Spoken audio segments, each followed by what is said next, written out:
Hi friends, I am chef Sasi. இன்றைக்கி வந்து ஒரு சின்ன இன்ஃபர்மேஷன் என்ன அப்படின்னா,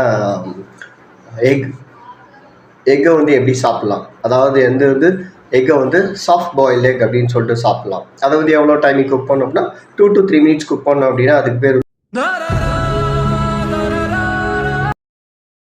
நெக்ஸ்ட் வந்து என்னது அப்படின்னா ஹார்ட் பாயில்ட் எக் அப்படின்னு சொல்லுவாங்க. ஹார்ட் பாயில்ட் எக் அப்படின்னா என்ன அப்படின்னா, எக்கை வந்து நல்லா குக் பண்ணுறது.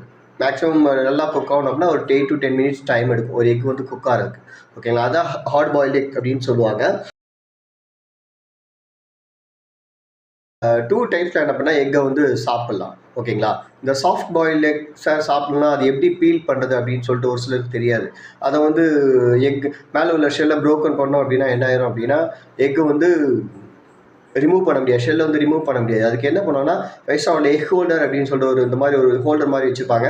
அது மேலே எக்கை வச்சு என்ன பண்ணுவாங்க, மேலே உள்ள அந்த டாப்ஸை மட்டும் ரிமூவ் பண்ணிவிட்டு அதை வந்து என்ன பண்ணுவாங்கன்னா ஸ்கூப் பண்ணி ஸ்பூன் வச்சு ஸ்கூப் பண்ணி என்ன பண்ணுவாங்க சாப்பிடுவாங்க.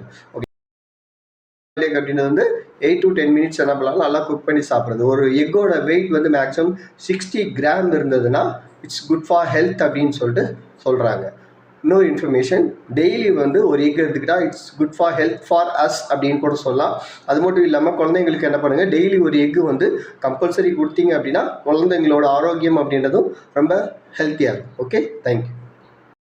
ஜிம் பாடிடா, ஜிம் பாடி. ஆரம்பிச்சு பாத்தியா? சமைக்க பத்தியாடா?